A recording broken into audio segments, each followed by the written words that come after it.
Hello, this is Sam at Forum Labs, and in this video I want to show in 3Shape Splint Studio how to set offsets and get occlusal splints that snap down and fit consistently. And there are lots of great videos on YouTube, actually from Whitmix and a couple others that show Splint Studio holistically, and I definitely recommend checking that out if you want to sort of know the ins and the outs of the software, in more detail. I'm just going to be going over sort of some design practices and undercut and offset handling here in the software. So you can see here I'm in the block out stage here, and insertion direction is really critical. You have to make sure you can sort of visualize or imagine actually this is the direction that you want the appliance to fit in and out, sort of towards the the buckle or the facial of the arch, and reducing these undercuts as much as possible. And then so I have block out angle set to 0. Retention, this is a lot of these things you'll probably have to try and see what works for you. But I have it set here at 300 microns or 0.3 millimeters. And this is a critical part of this because I'm actually going to be using a little bit of retention on the undercuts to get this device to snap down consistently.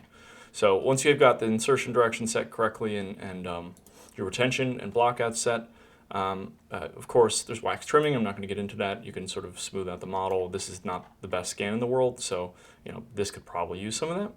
And then the outline. So we are setting the outline of the appliance. Now splints can be designed in many different ways, either sort of on the equator of the tooth like this, all the way down to the cervical margin. It's really to each his own. This is just one technique that I've, actually one of our master dental technicians in Berlin, Bernie, showed me, and I think it works really well for consistency.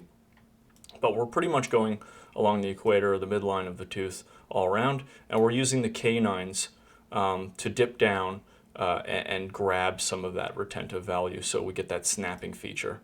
And so to go through some of these settings here is, LT, our dental LT clear V2, minimum thickness of a millimeter and a half.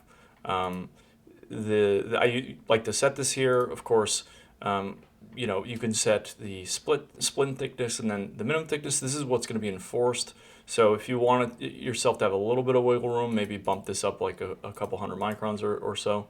And then offset from teeth, this comes in default using our 3Shape library at 80 microns. For this technique, I actually recommend 100 microns. It's still snug, but it is going to give you, again, a better operating window when using sort of this retention clip technique on the canines. It won't get sort of bound up anywhere and really shouldn't require any post-processing on the intaglio surface. Drill diameter, 0.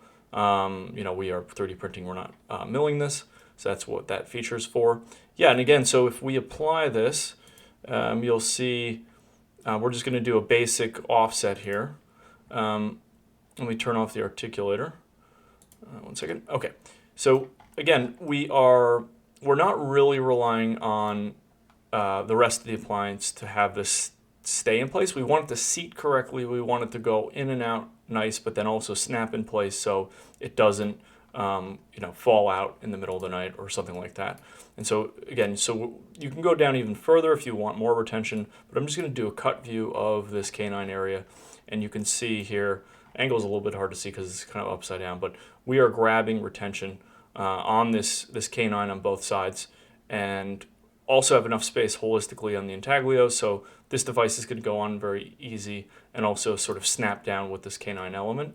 And that's pretty much it. Offsets, last thing I'll mention, offsets, undercuts, what those values are, will vary quite a bit depending on this perimeter that you set. And then, of course, the insertion direction, like I mentioned earlier in the video. So just some things to consider. If you do want a cervical margin, like all the way down the cervical margin, device, I believe you would have to have much different undercut handling. I don't think you'd want any retention, otherwise the things would go on and never come off, right? So just a lot of things to consider here. I hope this quick video is helpful for some and could get you making these devices nice and consistently. And I'll leave it there. Again, lots of other videos showing the software and how to do this amazing sort of virtual articulation and, putting in the opposing and opening bites and all that. But I'm going to leave it here for now. And thanks for watching. This is Sam at Formlabs. Have a great day.